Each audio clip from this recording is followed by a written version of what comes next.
এই ভিডিওতে তোমাদের শেখাবো এই ধরনের বাক্যগুলোকে কিভাবে তোমরা ইংলিশে বলবে। বাক্যগুলো দেখো একটু তুলনামূলক, কাজটা যতটা সহজ মনে হচ্ছে ততটা নয়, খুব প্র্যাকটিক্যাল বাক্য, প্রত্যেকে বলে। অফারটা যতটা ভালো মনে হচ্ছে ততটা নয়, ওকে যতটা আত্মবিশ্বাসী বলে মনে হয় ততটা নয়, এবং ওদের সম্পর্কটা যতটা নিখুঁত দেখায় ততটা নয়। এখানে মানে যতটা ততটা এরকমই একটা বিষয় আছে। তো যতটা যতটা ততটা এটাকে তোমরা জানো হয়তো যে কিভাবে বলতে হয়, অ্যাজ বা সো অ্যাজ, এরকম ভাবে আমরা নর্মালি করে থাকি।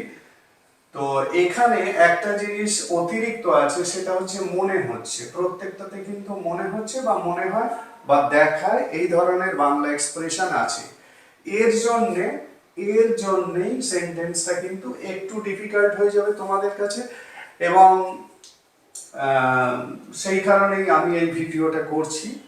তো সেটা দেখাবার জন্য, সেটা তোমাদের বোঝাবার জন্য, সেটা শেখাবার জন্য।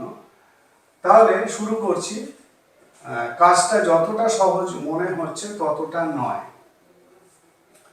আসলে এখানে একটা মোডাল ফ্রেজ ইউজ করতে হবে। ফ্রেজটা হলো অ্যাজ ইট মাইট সিম বা মাইট সিম, এই মোডাল ফ্রেজটাকে ইউজ করতে হবে। তো সেই ফ্রেজটাকে ইউজ করেই আমরা এই ধরনের বাক্যগুলো তৈরি করব। মেইনলি মনে হচ্ছে, মনে হয় বা দেখায়, এই বাংলা এক্সপ্রেশনটার জন্য। তো শুরু করছি। তাহলে কাজটা যতটা সহজ মনে হচ্ছে ততটা নয়। তাহলে ইংলিশে কি বলবে? কাজটা, দি টাস্ক, কাজটা হচ্ছে দি টাস্ক। হয় না, ইজ নট, ইজ নট, এখানে কিন্তু অ্যাজ ইউজ করবে, শো নয়। The task is not as easy, এতটা সহজ নয়, অ্যাজ যতটা মনে হচ্ছে, অ্যাজ ইট মাইট, এই ফ্রেজটা তোমাদের শিখতে হবে। অ্যাজ ইট মাইট সিম, ঠিক আছে? এই মাইট সিম, এই মডাল ফ্রেজটা দিয়েই কিন্তু এই মনে হচ্ছে, মনে হয় বা দেখায়, এই বাংলা এক্সপ্রেশনটাকে বোঝানো হচ্ছে। ঠিক আছে, বোঝা গেল? তো প্রত্যেকটা বাক্যই এইভাবে হবে। Task is not as easy as it might seem. পরেরটা, অফারটা যতটা ভালো মনে হচ্ছে ততটা নয়। একইভাবে করো। দি offer, the offer is not as good, the offer is not as good as it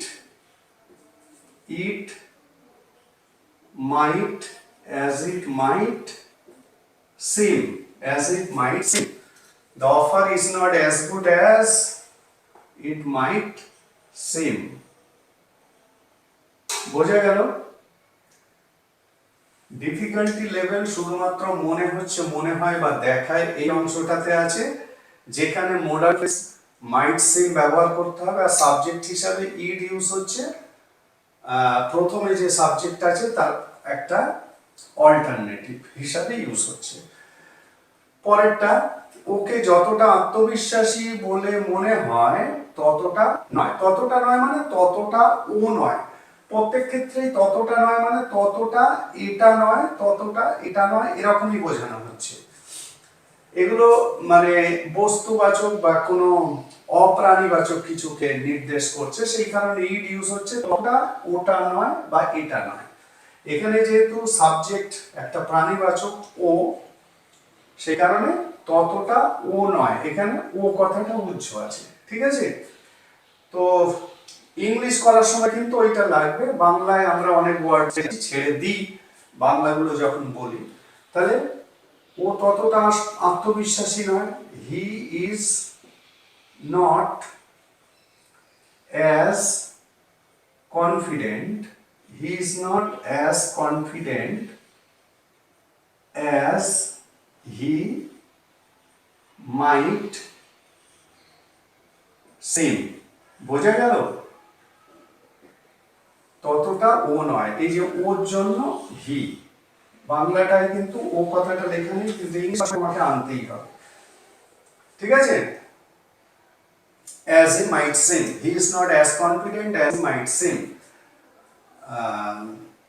ওকে যতটা আত্মবিশ্বাসী বলে মনে হয় ততটা নয় বা ততটাও নয়। ওদের সম্পর্কটা যতটা নিখুঁত দেখায় ততটা নয়।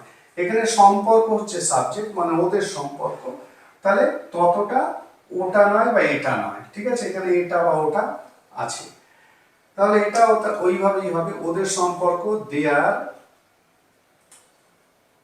their relationship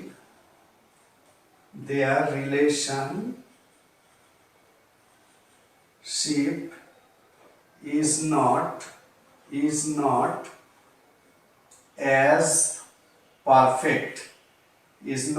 as perfect নিখুঁত as ওটা নয়, তো ওটা মনে হয়, বা as it might seem। ঠিক আছে? এই যে মনে হয়, মনে হচ্ছে, দেখায়, এর জন্য তোমরা কি জানলে কি ইউজ করতে হবে? as it might seem বা as সাবজেক্ট তারপরে might seem, as তারপরে সাবজেক্ট বসাবে। সাবজেক্টটা যদি প্রাণীবাচক হয় তাহলে সেই প্রাণীবাচকের মতন সাবজেক্ট বসবে, আর অপ্রাণীবাচক হলে সেক্ষেত্রে ইট বসানো হচ্ছে as এর পরে। as it might seem বা একটাতে তোমরা দেখতে পাচ্ছ as he might seem। বোঝা গেল? তাহলে এই মডাল ফ্রেজটাকে ইউজ করে কিন্তু এই ধরনের বাক্যগুলো বলা হচ্ছে, মনে হয়, মনে হচ্ছে, দেখায়, এই বাংলা এক্সপ্রেশনের জন্য। তাহলে এখন থেকে এই ধরনের বাক্যগুলোকে এইভাবে ইংলিশে বলবো।